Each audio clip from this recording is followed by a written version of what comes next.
Hi, everybody. Welcome to the Burnout Podcast. My name is Skip O, and I'd like to talk to you about our sponsor today, Throttle and Thrive.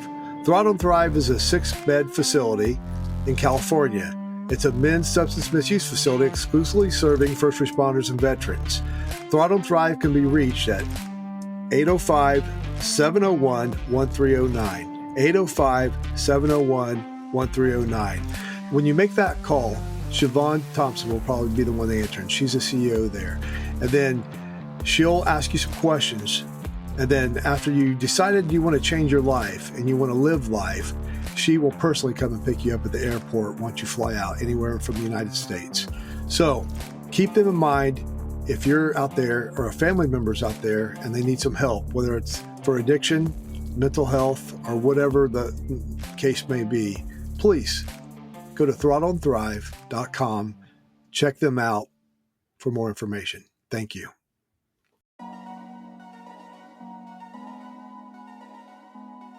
Danny McAtee, he's agreed to come on, and he's a life coach among many other things. But Danny, could you give people a little bit of background about you, and we'll go into some questions. Does that sound okay to you? That sounds great. Where would you like to start? I tell you what, you know, where you started with me the other day, just kind of go back where you came from and how'd you get where you're at today? Well, my family's from the East Coast. I was born in New York, left when I was young to Texas and went back up to the Northeast right when I graduated from high school in Boston. And I stayed in Boston for a long time. I was actually a musician. I was in conservatory and had a pretty good life there. You know, I felt like I was a pretty good young life. And 9/11 happened. And I think that for me and for a lot of people, that changed a lot of things, including my reality and the way I sort of saw the world and saw myself in the world. And I decided to make a radical change. And so in response to 9/11 and sort of the things I was feeling after that, I went to EMT school just a couple of months later, actually, in Boston. And I found out that I really loved it. I came from a family of firefighters and had a lot of exposure to the firehouse. And for us, the firehouse was really just an extension of the house. Because when I was growing up, the firehouse was almost like a community center. Families would come, people would come, have meals at the table.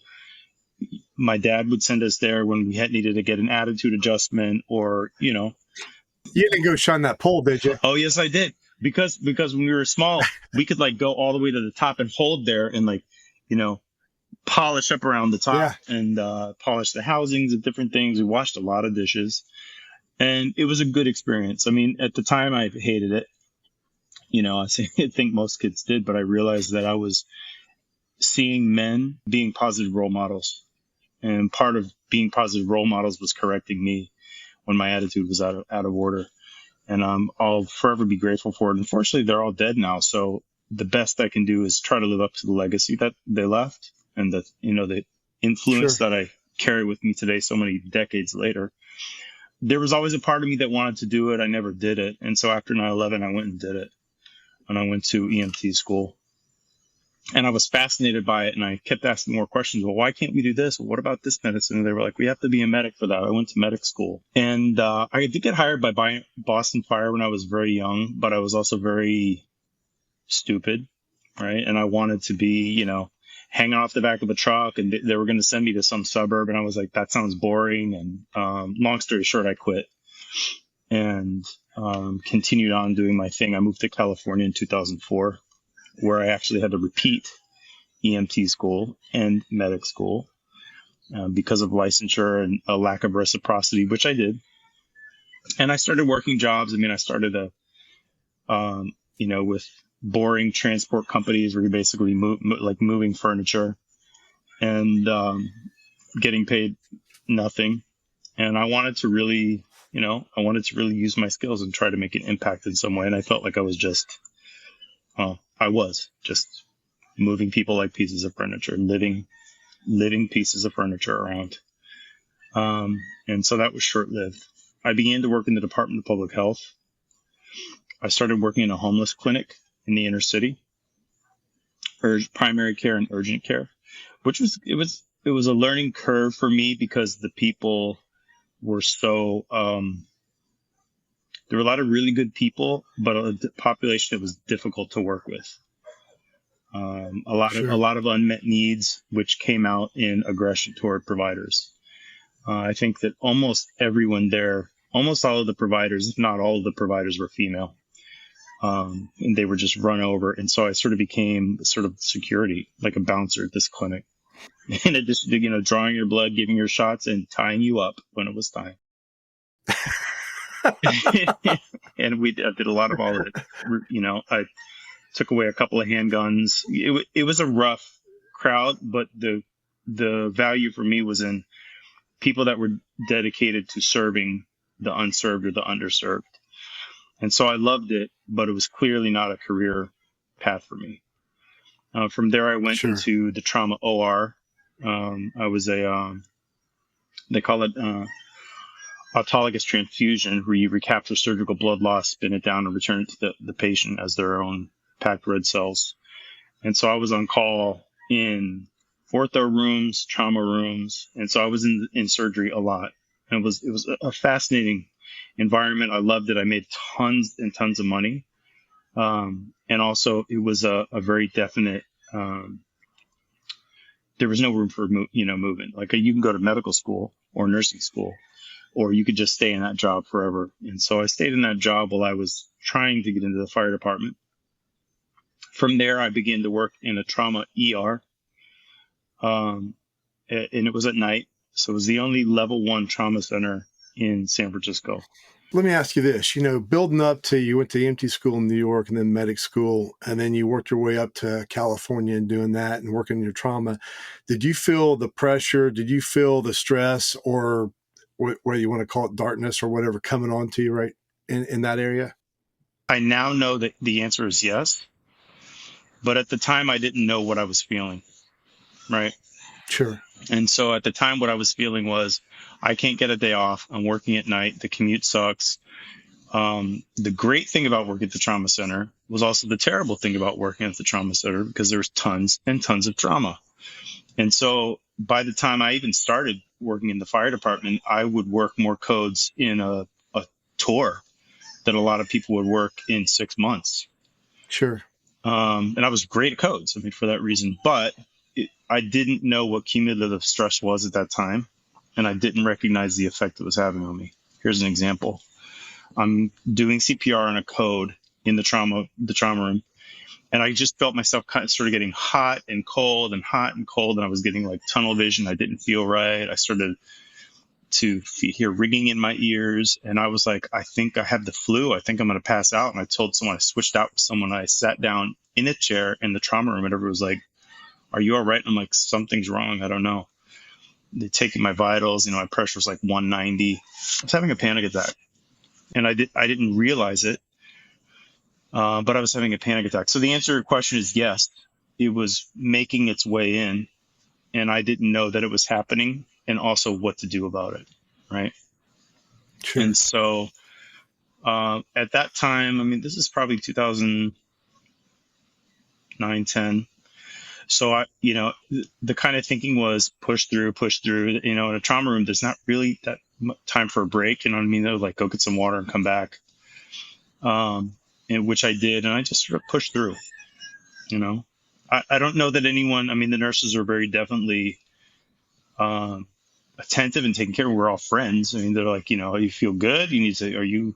Look, I'm like, no, I think I feel good now. I feel it's like a pass, whatever it was. Maybe I'm coming down with something. And one nurse pulled me aside later, and she was like, you got a panic attack, dude. Pretty clearly. You should look into it. And I was like, oh, okay, I'll look into it. Didn't.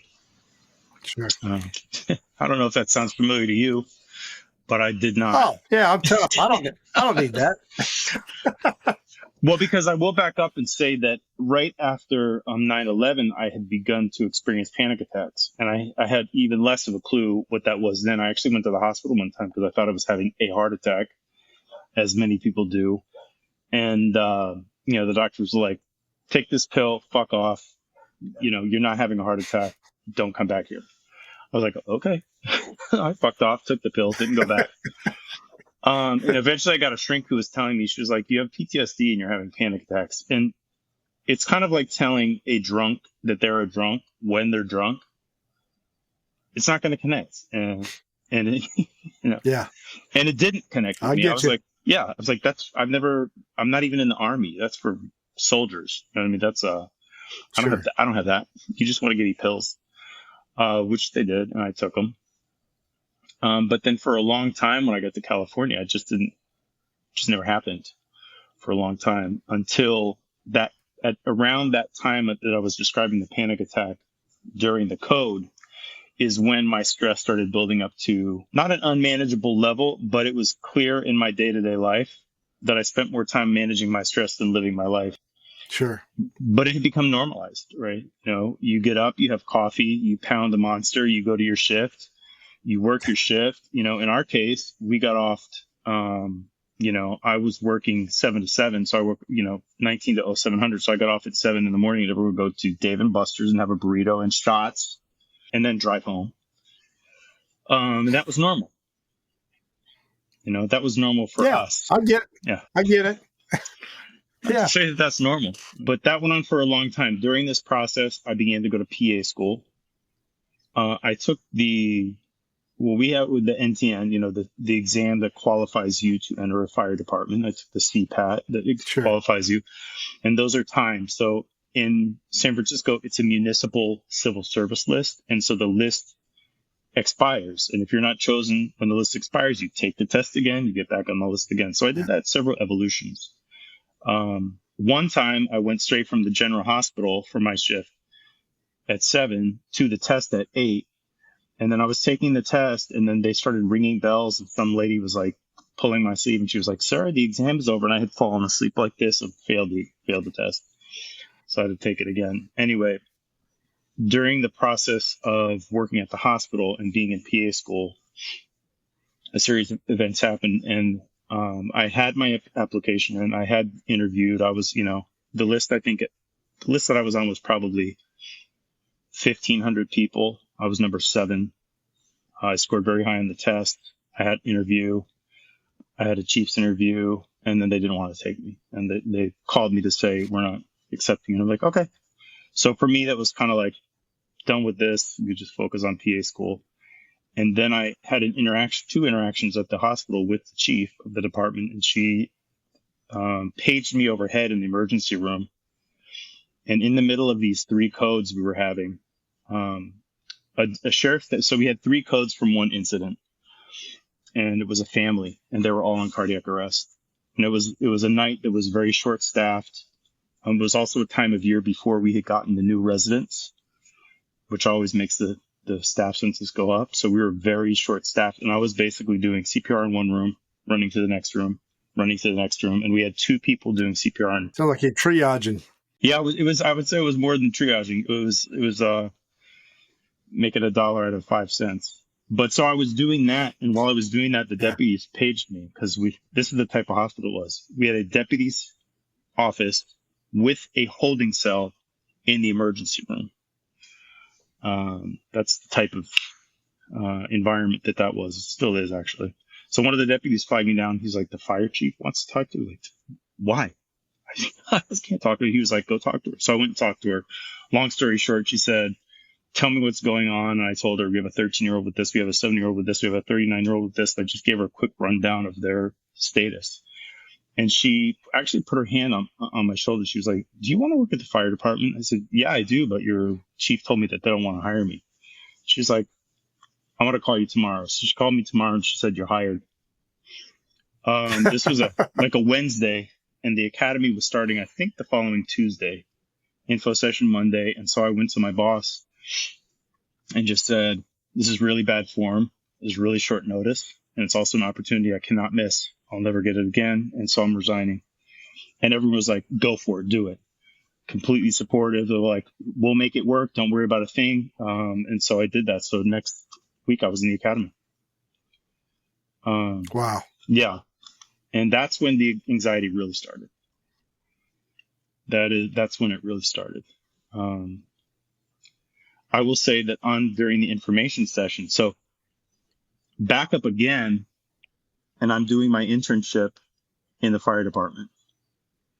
And I took out a loan so that I could like do the internship full time. So I was working full tour with my preceptors and the preceptor's partner. Preceptor's partner's pregnant. At some point, she goes out. This other dude comes in. And now they're partners. They hate each other. This guy's a maniac. The guy who comes in to fill in the spot. And he and I don't get along. And he's snappy and pulls me aside. And because I'm older, I'm speaking back to him and being like, what do you think you're speaking to me like that for? Like, what are we doing here? I'm a fucking adult. Speak to me like an adult. Yeah. And so we had that type of tense interaction. I walked in the information session. Well, who do you think is the captain running the academy? That guy. So I walked in. I was like, oh. And it was like that. What you're imagining right now was what the academy was like. And it was 16 weeks. And probably around 3 weeks in, when people start to know each other and form up little alliances and stuff. We had a class of 42. Someone pulled me aside and was like, do you know this dude? We've been talking. He's like really separating you and writing you. And I was like, I didn't think anyone could see it. I was just internalizing it and be like, put your head down, do your work. It'll pass. And so everyone was recognizing that he was really riding me very hard. And it was one of the worst times of my life. And I began to have panic attacks again. So yeah, so now we're up to me being in the academy. And this is where I started realizing that something was going very wrong. Most of the people in the academy were either living at home with their family, married, had some sort of support. They would come home, dinner's ready, get up, breakfast is ready. And I was alone, living alone. And so I would drive home. Our training academy is located on Treasure Island, which is in the San Francisco Bay. I was living about 30 miles north in Vallejo. And it's not a residential academy, so you have to commute back and forth. So in order to report, of course, we have lineup. It's paramilitary. You have your name is gone. You have a number. You have to wear a jumpsuit with your number 20. And so we had lineup at 07:30 every morning. And in order for me to get there, get up, get my breakfast, situate my dogs, all that stuff, I was up at 4 or something in the morning. To get there. On the third day of the academy, I woke up and it was light outside in my house in Vallejo. It was like 6 something. And I started like shitting myself because I had taken like sleeping pills because I've been working nights. Now all of a sudden I'm getting up 3 hours before I should have even got off work. So I took a sleeping pill and I overslept. And so I'm like, getting ready very quickly, trying to shave myself, send voice messages, send emails. I'm arriving late. I'm getting there as soon as possible. I get there. And who do you think is there for inspection? The section chief of EMS for lineup.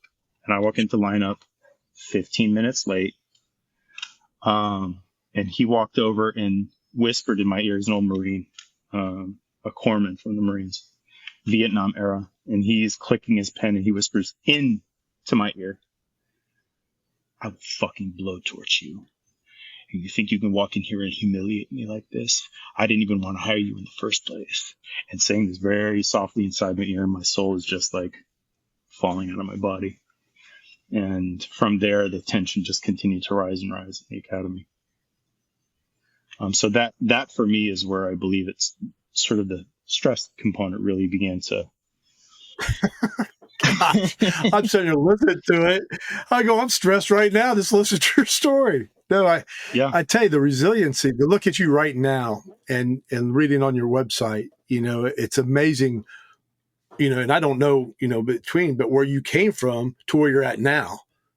So at the end of the academy, when you got on the job, okay, when your first 2 weeks on the job, you're working, because you already done a lot of the stuff that the guys hadn't done. As far as EMS. So you're on the job and you're working. What's going on then? Well, I should also say I've been in Afghanistan. I have been to Haiti, responded to Haiti after the earthquake. I had been in a lot of very dangerous, high acuity environments, and I was functional in those environments and I could work in them very well. very comfortable in them. That type of stress was very easy for me to manage.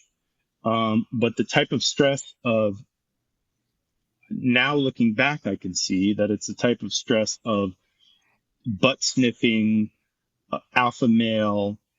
I'm going to feel better about my insecurities by putting you down and insulting you and setting you up to fail. And then I'm going to punish you for those failures in front of everyone so that they can see how fucking worthless you are and they can see how big that I am. And that was sort of the environment. And at the time, I was just so focused on, don't lose this is a city job. Don't lose this.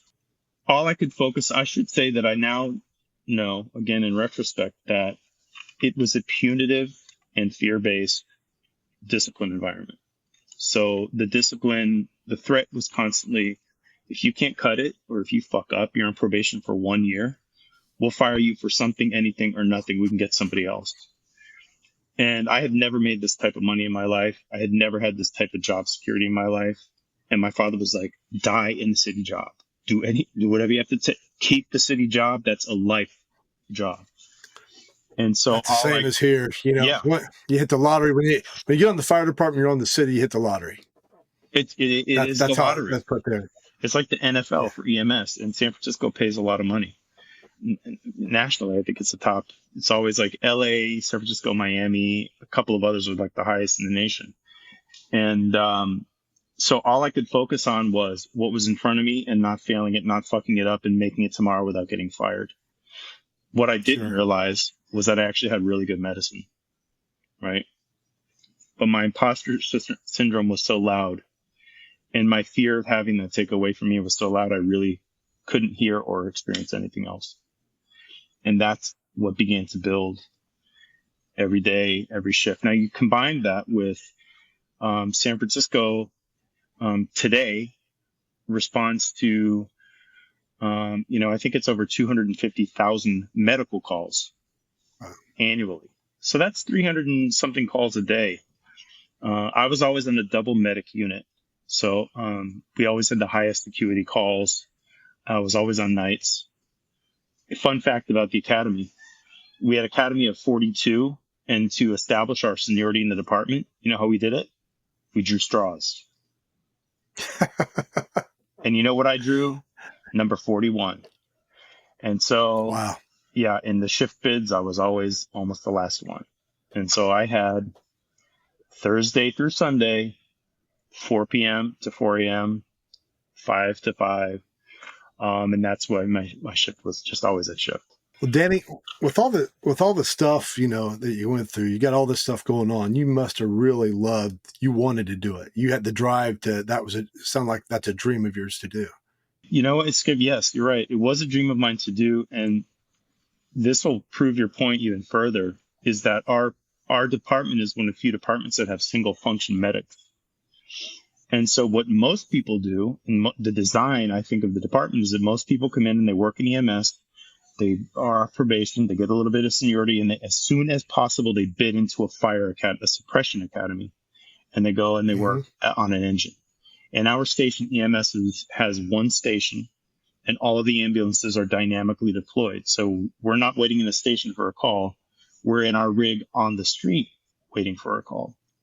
And because the call volume is so high, you don't sit around for that long. Sometimes on a Tuesday night, you can get a couple of hours off and you get to sleep or whatever in the rig, but we're not based in a station. So people want to get out of that as quickly as possible, be based at a firehouse on an engine, go through that academy, that probation, and then they can come back and become an engine medic. So now they can work on the ambulance or the engine, so they can pick up an overtime shift. And so, but I never wanted to do that. And I was offered 3 times to go to suppression academy, and I just never, I don't hang off buildings. I don't go through roofs, shit like that. That's not my deal. And I would have been a liability. Let me let's fast forward just a little bit. I know right before we got on here, you spoke that you was reaching out to somebody, and you didn't. And then about a few minutes, they answered you back. Do you remember about that on LinkedIn? Yeah. So fast forward to after I'm struck by the vehicle and I'm out, go back to the field, pandemic, line of duty death, and go back out on a stress. Just those small things happen Assaulted. to you, so you go back out. Couple things happen here and there. I go back out and I'm in the workers' comp process talking to shrinks. And they are, if they could be a little bit better, they would be totally useless, completely fucking useless, disconnected, no clue. And so I'm in that process and I'm like, but they told us that if something was right, we should ask for help. But they told us, and I'm going through that like confusion of, you told me to ask you for help. I did. And now you're shunning me for asking for help and letting me talk to someone that, so again, during the pandemic, a short aside, talking to those workers' comp shrinks was over the phone, not Zoom with camera, over the phone from a block number. The shrink I was working with, I could hear them placing an order at Starbucks. I could hear their car door ding, ding, ding. So she was like, had me on the phone going, yeah, did you try this? Did you try it? So I was frustrated. I started getting online, Googling, and I saw this lady by the name of Christy Warren, permission to use her name. And she has a podcast called The Firefighter Deconstructed. And I just sent her a message on LinkedIn. It's like, I'm sure that you'll never answer this. But I'm going through this process. I don't know what to do. And like within 15 minutes, she answered me back. And thank you so much for reaching out. You're not alone. Here's some important resources. Call this number, ask for this person. She was hooked up with the West Coast post-trauma retreat. And so through that connection, I was able to get a shrink who was a medic before, only works with first responders now, and is on the clinical staff at the retreat. So I began to see that clinician. And then I very shortly after went to the retreat. The retreat, how long was the retreat for? And while you was there, what did you guys do? Was it groups or EMDR or anything like that? Yeah, that's a good question. The retreat is a 6-day residential retreat. It's not rehab. It's only for first responders who are suffering from work-related stress. Most of them have a diagnosis of PTSD, PTSD. And my cohort happened to be all guys. So it was 6 guys. I think there were, 3 cops and 3 fire. And it was during the pandemic, the latter part of the pandemic, where we had to always wear masks and 6 feet. Yeah. And there was also massive wildfires as usual in California. And so the retreat itself was under threat of being burned and it was evacuated. And so my retreat was held in a whole nother part of the area, the Bay Area, in a place called Chico. And the retreat is structured, it is overseen and influenced by 2 clinicians. And the basic structure of the retreat is it's an extended debriefing. So Everything you do from the time you walk in the door is about debriefing, and it's in group.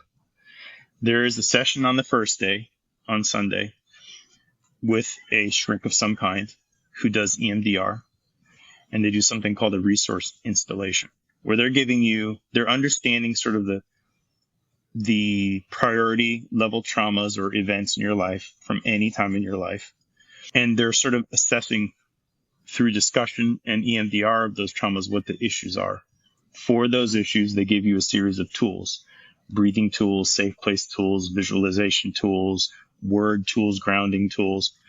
And so you have those tools so that throughout the week, the clinicians meet with the staff and they're like, Danny's tools are this, this, and this. So if he starts tweaking out and you see him glazing over, say this word to him, or, ask him to do this exercise. And so they established the material, the tools necessary to have personal emotional safety during the debriefing process. They do that on Sundays. So throughout the week is, there's chapel, there's group, there's spiritual stuff, there's one-on-one time, but the bulk of the retreat is a group debrief with a smaller 2 clinicians, 1 chaplain, 2 peers, and 6 clients. And we go through a 3-phase debriefing, fact phase, thought phase, emotion phase, or, results phase. And so we debrief in depth an incident. And using the debriefing for that incident, we take themes and learn how to apply tools to those themes. So in other, it's just one incident that we're debriefing, but the stuff that comes up, we use it to apply the other things in our lives. Sure. Understand. So you can begin to process on your own.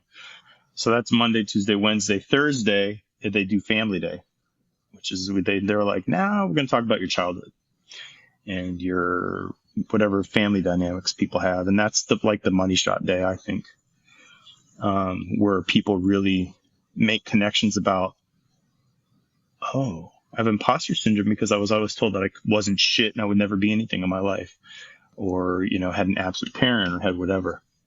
And then Friday is the graduation ceremony. So it's a 6-day retreat with a very defined architecture and structure meant to open, go very deep, to bring you back out of it and resolve it and leave you grounded. And there's a ceremony at the end, like a conclusion ceremony.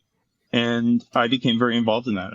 I went to the retreat in August of 20, and in 3 months I was coming back as a peer and stayed a peer. I began to run the groups, and I should say the reason that I began to run the groups was that by running a group, I would at least be at one group once a week. Sure.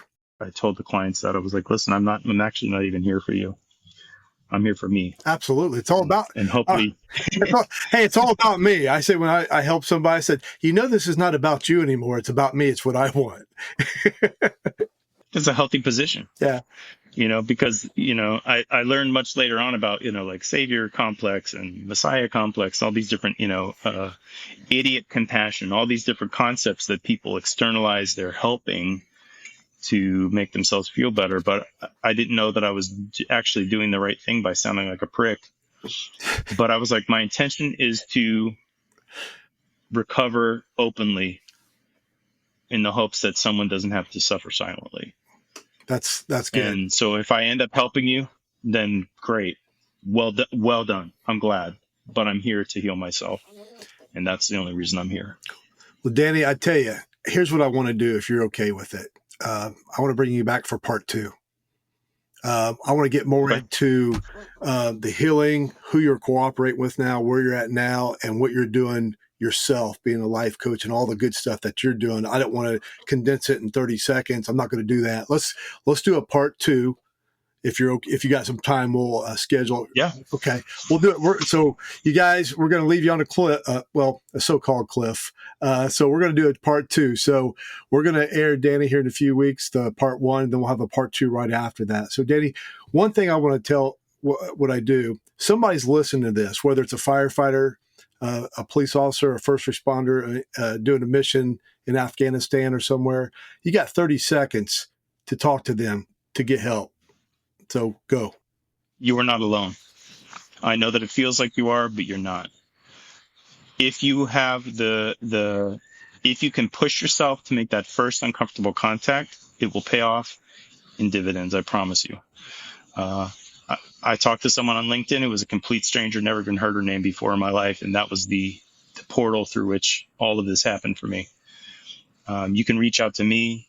Reach out to anyone, but just reach out to someone, because if you allow yourself to suffer in silence, it really just goes down and never stops going down. Please reach out to someone. You're not alone. And despite how it feels right now, and I know how bad it can feel, it does get better. Cool. Always ask the guests too, Danny, is there some kind of slogan, a verse or something when you're going through a tough time that just kind of resonates your mind to say, just one more day or just keep going? Is there something like that always comes to your mind when you go through things like that? There is. It's a poem. I don't even know if I could say the whole thing here, but out of the dark that covers me, black as the night from pole to pole, I thank whatever God may be for my unconquerable soul.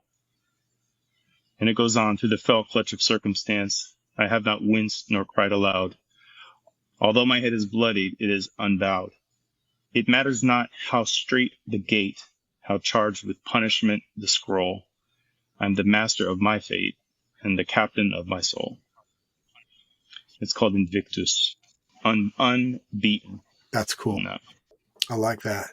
Well, man, thank you. We want to remind everybody on Monday nights at 8 p.m. Eastern, the Burnout Network has a support group. If you want to come on there and Zoom, you can go on the burnoutnetwork.org on Monday at 8 p.m. and you can jump on there. It's a smaller group, just started up, but also on worldwidepeersupport.org, there's 3 groups, Tuesdays, Thursdays, and Sundays at 8 p.m. Eastern. You can also email us at burnoutnetwork.org if you want to get a hold of Danny or have any questions with him. But we're going to bring Danny back for part 2. And we just want to thank everybody for listening in. Danny, thanks for coming on here to the show and giving some of your time. And we'll bring you back next week if you're cool with that. Yes, Skip. Thanks for your time. I appreciate it. All right, my brother. Well, until then, everybody, when you go home tonight, shut your phone off, shut your scanner off, and get some sleep. Thank you.